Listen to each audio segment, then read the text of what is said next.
Hi guys, Oracle from the Red Eye Report here. I enjoyed core Assassin's Creed Valhalla immensely, but by the end of the game I had lopped off one too many heads, dive kicked one too many bears, and Ubisoft had thrown too much incomprehensible animus bullshit at me that I needed to take a hiatus from Valhalla.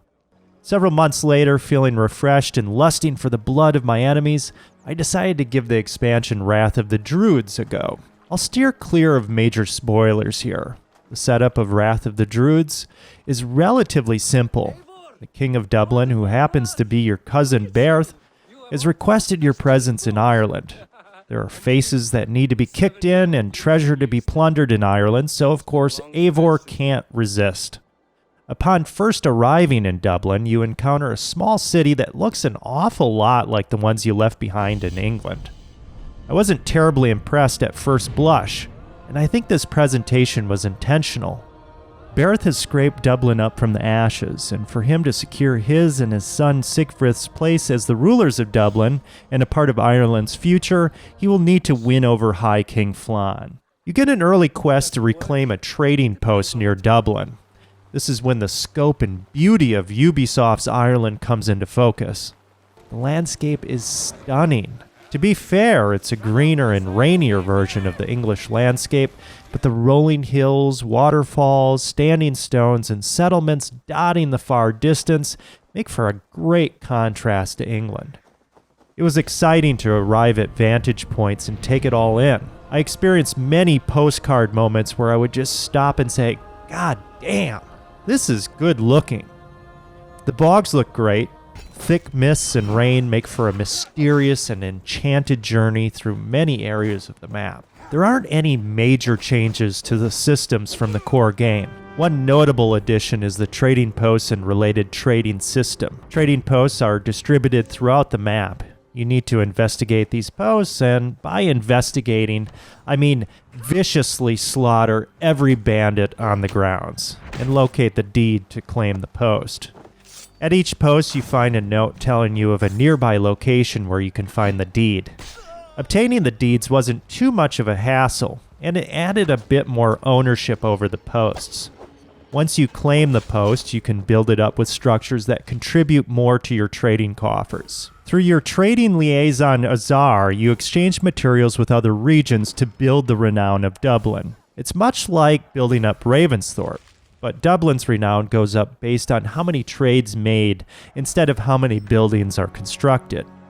The trading system is a welcome addition. Not only does it incentivize material procurement through raids and exploration to build up the posts, but it adds a relatively low maintenance management layer for the trades. Another addition to the game is royal demands. You can go to pigeon coops to receive missions from kings around Ireland. By completing these missions, you will gain resources and, more importantly, the support of their armies and trade. It's a decent concept, but the missions are the same run-of-the-mill activities that you'd be doing anyway. Things like conducting a raid on a settlement or assassinating a few enemies at a camp.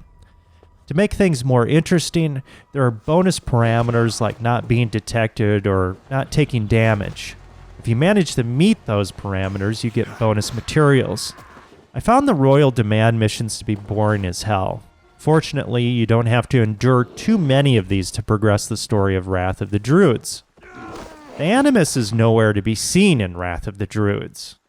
It's all built around the human stories of your cousin Berth trying to join the inner circle of the High King of Ireland, Flann. Another major character is the court poetess, Ciara, who quickly becomes a love interest for Eivor. Ciara is from the Druid tribes and has a complex relationship with the rising power of Flann. The characters in the Wrath of the Druids drive the story along nicely. My favorite part of Wrath of the Druids was, well, the Druids. They represent the old ways of Ireland. In a mysterious sect, the children of Danu have resorted to murder and deceit to preserve a pagan Ireland. The children of Danu are into some weird shit, like ritualistic sacrifice, and they are hell-bent on not letting King Flann stay on the throne.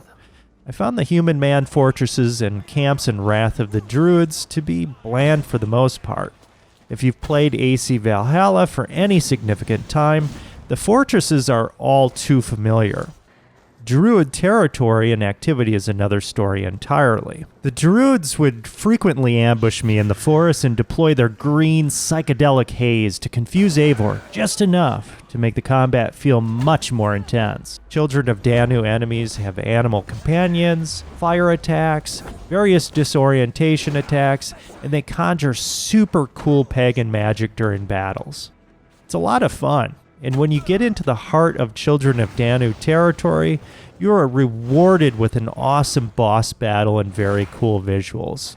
I was getting big-time Witcher 3 vibes during the Children of Danu sections and was absolutely loving it. There was a true air of mystery between all the magic and monsters. Things ramp up quickly with the Children of Danu, which shouldn't be surprising since the expansion is named after the Druids. My only gripe with this expansion is that the Children of Danu are placed on the back burner at a certain point in the campaign. It was disappointing because I found the Druids so interesting and fun to fight. Wrath of the Druids eventually pivots to Order of the Ancient style hunting missions, where you collect clues to uncover the identities of entrenched Children of Danu agents.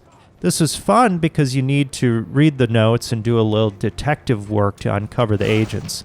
Unfortunately, many of the agents are housed in plain Jane fortresses and not kick-ass Children of Danu murder lairs. I'm glad to report that Wrath of the Druids doesn't overstay its welcome. It's maybe a 15-hour romp in Ireland, more if you want to get all the items and build up Dublin's renown. If you liked AC Valhalla, I'm sure you'll love Wrath of the Druids. There's plenty of killing to be done, sights to see, and loot to be plundered. The expansion recommends level 55, but because of Valhalla's enemy scaling system, it doesn't really matter what level you are. The characters along your path are engaging and the story makes sense. The new trading mechanic adds a meaningful layer to AC Valhalla's already excellent looting and upgrading systems. The Royal Demand system is a bit lame, but it doesn't take that long to get through it. The true shining star in all of this are the Children of Danu and the awesome boss battles and pagan magic. I would like to see more of this high fantasy-ish action from Ubisoft in future installments. It has a similar feel to Witcher 3, except with better combat, and me likey. For more video game reviews and other bullshit, be sure to check out theredeyereport.com and download the Red Eye Report podcast wherever you get your podcasts.